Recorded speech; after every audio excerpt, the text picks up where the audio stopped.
मोदी जी कहते हैं महिलाओं के लिए आरक्षण लाए। कौन सा आरक्षण जो 10 सालों के लिए लागू नहीं होगा? और ये टीवी वाले, मीडिया वाले हार पहना रहे हैं मोदी जी को।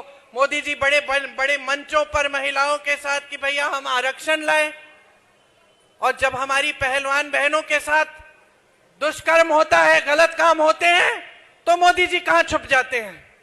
ओलंपिक की मेडल लाई तो मोदी जी ने चाय पे बुलाया, अपने घर बुलाया, फोटो खिंचवा दी, सारे टीवी ने दिखाया कि मोदी जी हैं तो मुमकिन है।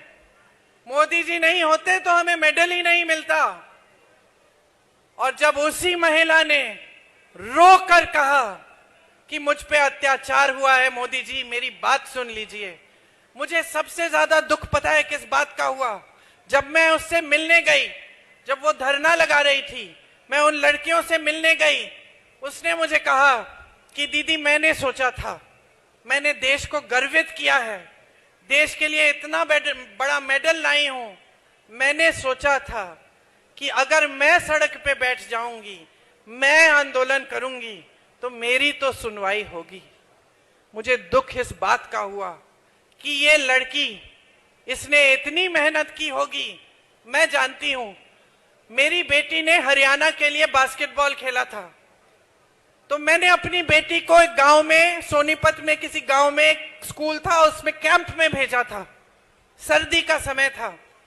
मेरी बेटी रोज शाम को मुझे फोन करती थी, रोती थी कि बहुत मुश्किल है मम्मी, बहुत मुश्किल है। और मैं उसको बताती थी, बेटा देखो गांव की लड़कियां कैसे मेहनत कर रही हैं। और उसने भी मेहनत की, प्रेरणा ली गांव की बच्चियों से, क्योंकि गांव की बच्चियों को हम देख देख के हमारी आंखों में आंसू आते थे। जब ये लोग नेशनल्स खेलने के लिए गए, जब ये नेशनल्स खेलने के लिए गए, तो सारी बच्चियां इकट्ठी गईं। मेरी बेटी भी थी उसमें शामिल, मैं भी गई थी, और साथ में जो जितनी भी गांव की बच्चियां थी, जो सुबह 3-3, 4-4 बजे उठ के मेहनत करती थी, पसीना बहाती थी। मुझे आज तक याद है, उस टीम की जो कैप्टन थी, एक छोटी सी लड़की थी, इतनी सी 15 साल की लड़की, शायद राधिका नाम था उसका। उसको 103 बुखार था, उसको 103 बुखार था, लेकिन वो खेलती रही, खेलती रही, खेलती रही। मैं मां हूं। मैंने कहा कि उसको रुकवा लो, आराम करा लो, कोई बात नहीं। वो बच्ची रुकी नहीं।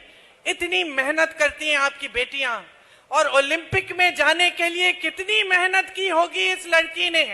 नौजवान, इसकी उम्मीदें, इसकी आशाएं क्या होंगी, महत्वाकांक्षाएं क्या होंगी।